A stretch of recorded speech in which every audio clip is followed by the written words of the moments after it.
El objetivo de esta clase es que podamos reconocer estructuras generales del sistema nervioso central humano y las podamos asociar a sus funciones específicas. Hasta el año pasado, cuando ustedes estaban en primero medio, solo habíamos visto generalidades de seres vivos y cómo se relacionaban ellos con su medio externo, ¿cierto? Con sus ecosistemas, cuáles eran los elementos del ecosistema. Pero este año, durante el segundo año medio, ustedes van a enfocarse y nos vamos a centrar más en el ser humano, ¿ya? Así que vamos a partir con el sistema nervioso. La pregunta que nos vamos a hacer para iniciar esta clase es cómo nos comunicamos nuestro cuerpo con todo lo que nos rodea, con nuestro alrededor. Y los invito a observar la imagen y pensar cómo esta persona que está sentada en medio de un bosque recibe una serie de estímulos de su alrededor. ¿Qué estímulos podríamos observar? Podemos ver que es un día, que hay luz, que hay árboles, que hay pasto, que pueden haber sonidos de algunos animales o de algunos insectos. ¿Cómo es que procesamos toda esa información? Eso es lo que vamos a ver en esta clase. Algunas características generales de los seres vivos que ya habíamos estudiado es que todos los seres vivos tienen la capacidad de percibir y responder a estímulos ya sean desde afuera, es decir, externos, como estímulos internos.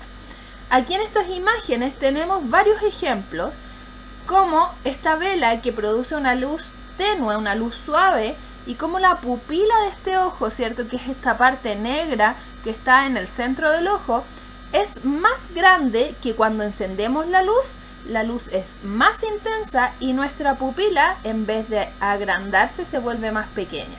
¿Por qué sucederán estas cosas? ¿Por qué será necesario que nuestro ojo sufra una transformación ante un estímulo externo? Les dejo esa pregunta. Hay otros seres vivos, como en el reino vegetal, por ejemplo, en el caso de los girasoles, que a medida que el sol avanza en su posición, el girasol va girando, ¿cierto? Como lo dice su nombre, siguiendo la luz del sol. Eso también es una capacidad que tienen estos seres vivos. Y casos como cuando entramos al baño, ¿cierto? Por la noche encendemos la luz y que nos encontramos, ¿cierto? Esperemos que no todos los casos, pero muchas veces nos encontramos con cucarachas que al recibir este estímulo luminoso lo que hacen es huir de ella. O sea, tenemos el caso del girasol que sigue la luz y el caso de la cucaracha que huye de la luz.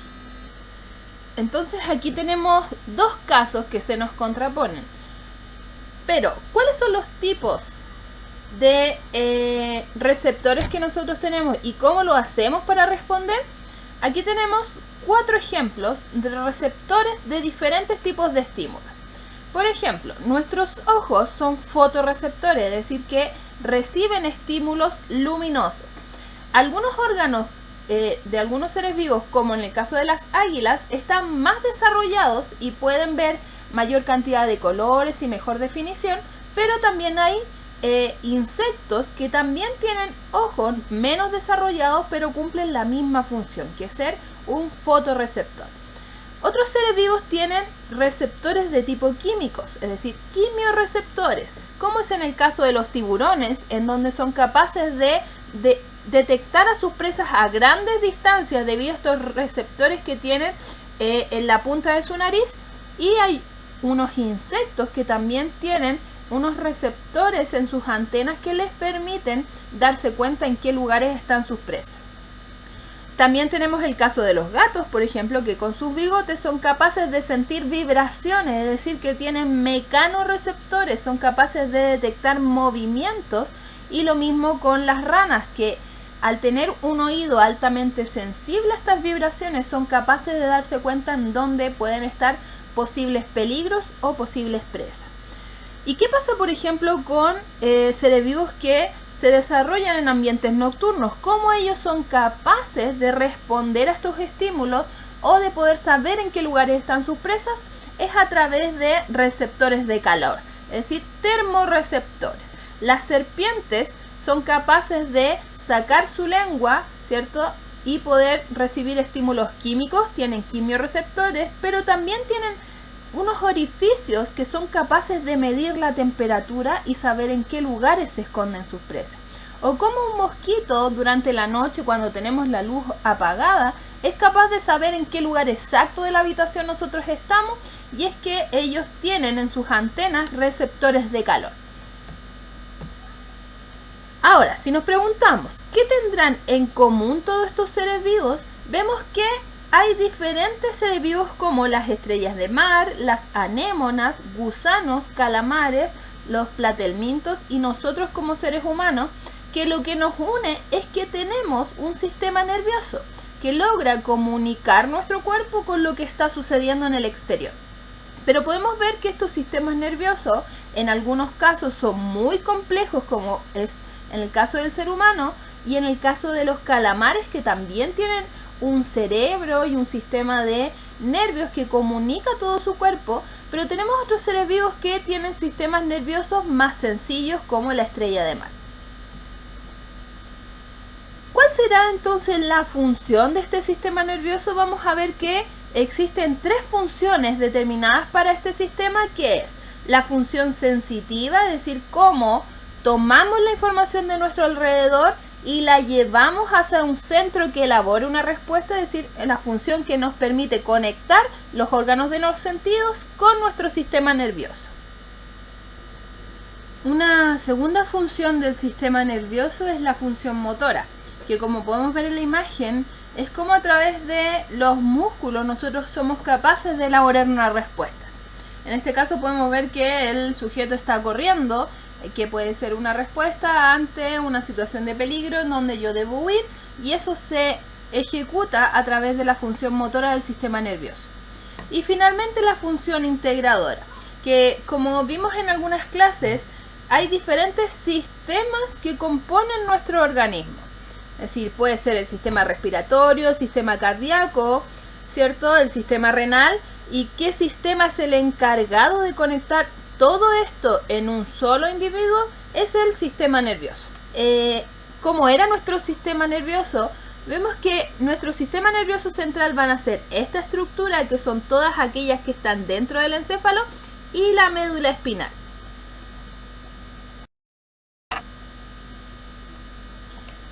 Este encéfalo, ¿cierto?, está protegido por todos los huesos que conforman el cráneo y va a presentar las siguientes partes. El cerebro, quien va a ser responsable de las funciones superiores como el intelecto y el lenguaje. Es decir, cada vez que nosotros pensemos, aprendamos, hablemos o aprendamos a decir palabras en otro idioma, vamos a estar utilizando el cerebro. Pero también junto con el cerebro hay otro órgano de gran tamaño, que es el cerebelo, que participa en el control del equilibrio, la postura del cuerpo, que nosotros podamos estar erguidos, y lo conocen como el árbol de la vida, ¿ya?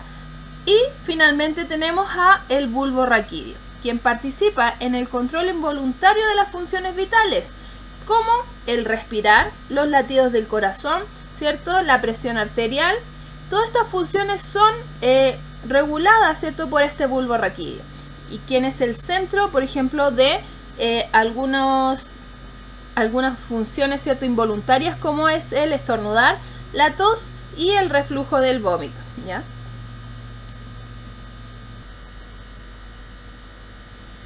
Vamos a ver que todas estas estructuras que están dentro de la cabeza, es decir, en el encéfalo, van a ser todas aquellas que estén encargadas del control general del cuerpo. Es decir, aquí quien toma el control de nuestro cuerpo es el encéfalo y el sistema nervioso central. Pero este encéfalo está conformado por más de 100.000 millones de neuronas. Vamos a ver en otras clases qué son las neuronas, ¿ya? Pero hasta el momento vamos a saber que las células principales de este sistema nervioso se van a llamar neuronas. Este encéfalo es capaz de usar hasta una quinta parte de todo el oxígeno que nosotros inspiramos al respirar, aunque solo va a representar el 2% del peso total del cuerpo. Es decir, que esta pequeña parte de nuestro cuerpo es capaz de usar un quinto de todo el oxígeno de nuestro organismo, pero solo representa una pequeña parte de la masa total de nuestro cuerpo. Cuando nosotros hablamos de encéfalo humano, siempre pensamos en solamente el cerebro, pero vamos a ver que este encéfalo, aquí observamos que todas estas estructuras rojas van a corresponder a lo que es el cerebro en sí, con sus dos hemisferios, ¿cierto? Izquierdo y derecho, y con sus funciones que están separadas. Una parte desarrolla todo lo que son las características artísticas y otra parte desarrolla las características, por ejemplo, lógico-matemáticas, ¿ya? Vamos a ver que si hacemos un corte en este cerebro, al interior vamos a encontrar otras estructuras como el tálamo, la hipófisis, el hipotálamo, ¿cierto? Y aquí en la base de nuestro encéfalo vamos a ver que está ubicado el cerebelo, y quien comunica todo el encéfalo con el resto de nuestra médula espinal va a ser el bulbo raquídeo.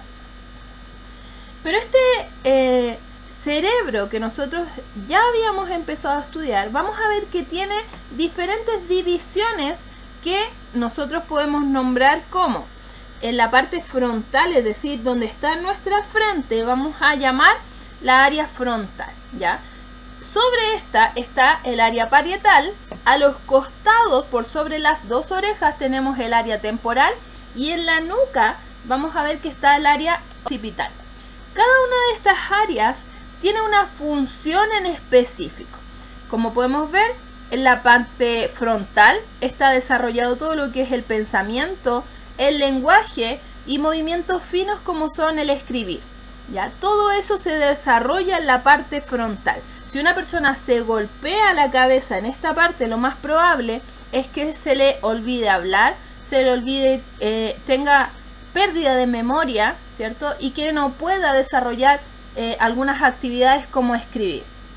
Vamos a ver que entonces en otras áreas, como son en los costados, ¿cierto?, del cerebro, tenemos donde se conectan algunos órganos de los sentidos, como es el oído y el gusto. Y en la parte trasera de nuestro cerebro está conectado un órgano fundamental para nosotros, ¿cierto?, que es la vista. Y vemos algunas funciones del cerebelo, que es el equilibrio y la coordinación. Aquí abajo les muestro una fotografía, ¿cierto? Es un examen que se realiza en el cerebro, en donde se le pide al sujeto realizar algunas tareas y se ven en qué áreas del cerebro se está presentando mayor actividad. Por ejemplo, si yo le pido a un individuo moverse, esta zona es la que se ilumina. En cambio, cuando yo le pido recordar algún suceso de su vida, ¿cierto?, estoy iluminando esta zona frontal. En cambio, si yo veo que estoy desarrollando la parte visual, es esta área la que se ilumina, y lo mismo con el lenguaje. Ya vamos a ver entonces que nuestro cerebro está dividido por secciones que tienen funciones específicas. Pero, ¿qué tiene de fantástico este cerebro? Vamos a ver que es por su tamaño la principal estructura, ¿cierto?, de nuestro sistema nervioso, y además por la complejidad de sus funciones es lo más importante de este sistema nervioso. Entonces vamos a ver que si observamos el cerebro desde arriba, se observan claramente dos mitades del cerebro, que son sus hemisferios izquierdo y derecho. Pero si hacemos un corte en el cerebro, vamos a observar que al interior hay un cerebro medio, que lo podemos también clasificar, ¿cierto?, en diferentes etapas. Este cerebro medio lo vamos a conocer como diencéfalo. ¿Y qué estructuras reconocemos de este diencéfalo? El hipotálamo, que es esta parte central, que controla todo lo que son secreciones de hormonas. También regula el hambre, la sed y cuando estamos en vigilia o nuestras etapas del sueño. El tálamo, ¿cierto?, que van a ser los que están encargados, ¿cierto?, de recibir los estímulos de los órganos de los sentidos y redirigirlos hacia las áreas que les corresponden, ¿cierto?, en los hemisferios cerebrales. Y finalmente tenemos la glándula pituitaria o la hipófisis, ¿cierto?, que van a ser encargadas de secretar algunas hormonas específicas que requiere nuestro cuerpo, como por ejemplo la hormona del crecimiento. Pero esta estructura tan fundamental y tan delicada, que es capaz de regular nuestros ciclos vitales, de regular nuestra respiración, cómo late nuestro corazón, debe estar protegida. y la primera protección son de tipos membranales. El encéfalo entonces está protegido por unas membranas que se conocen como meninges. ¿Habían escuchado de alguna enfermedad con este nombre?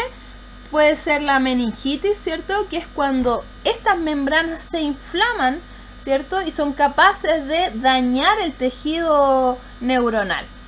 Estas membranas, ¿cierto? Son tres.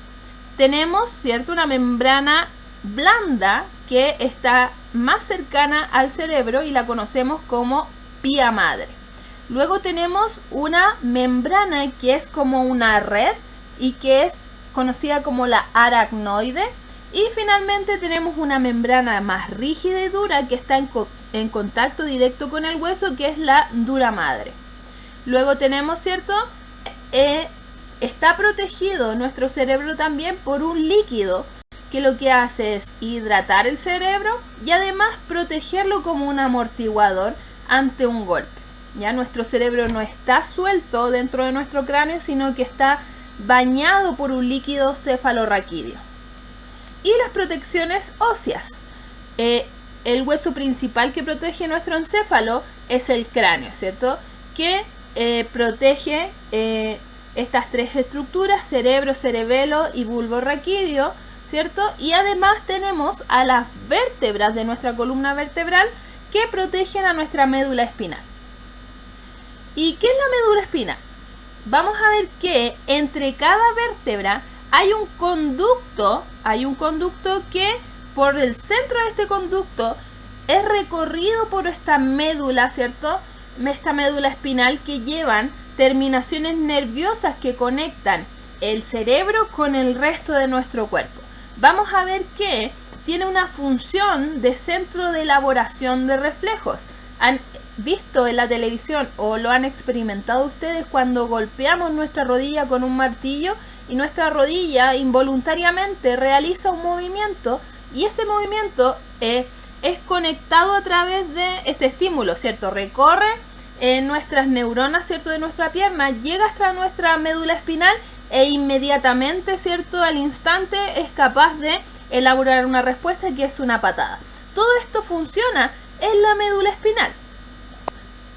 Pero ¿por qué es importante este sistema nervioso?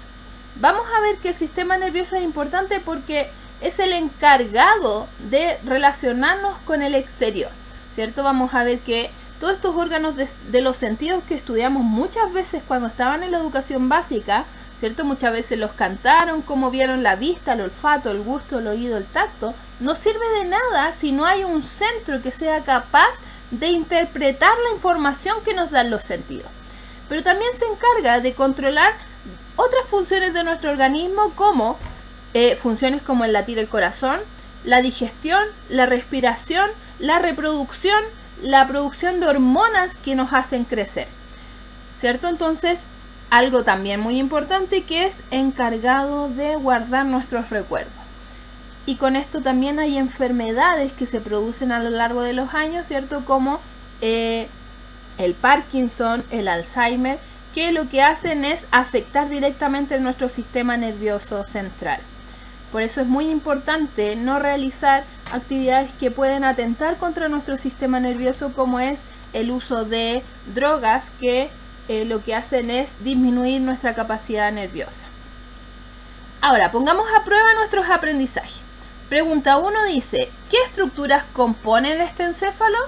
Alternativa A dice el cerebro, la médula y el tronco encefálico. Alternativa B, cerebelo, tálamo y médula. Alternativa C, cerebro, cerebelo y tronco encefálico. Alternativa D, hipotálamo, tálamo e hipófisis. Te doy unos segundos para pensar en la alternativa. Muy bien, fíjate que dice el encéfalo. Entonces son estructuras que están dentro de la cabeza o dentro de este cráneo. ¿A quién teníamos dentro del cráneo? Entonces, cerebro, cerebelo y tronco encefálico. Si respondiste a alternativa C, estás en lo correcto. Muy bien. Pregunta 2 dice, ¿qué sucedería si sufrimos un daño en nuestra médula espinal? ¿Será que no podremos recordar sucesos de nuestra vida? ¿No podremos realizar funciones como respirar o que nuestro corazón lata? No podremos enviar información de algunos sentidos hacia nuestro cerebro y enviar una respuesta, o se interrumpirán los ritmos del sueño y la vigilia. Si respondiste a alternativa C, también estás en lo correcto. Entonces, ¿qué vamos a hacer ahora? Con esta clase que puedes volver a revisar, vamos a trabajar en una guía de aprendizaje que tu tutor te va a enviar. Que estén muy bien, cualquier consulta, házmela llegar a través de tu profesor tutor. Que estén bien, saludos.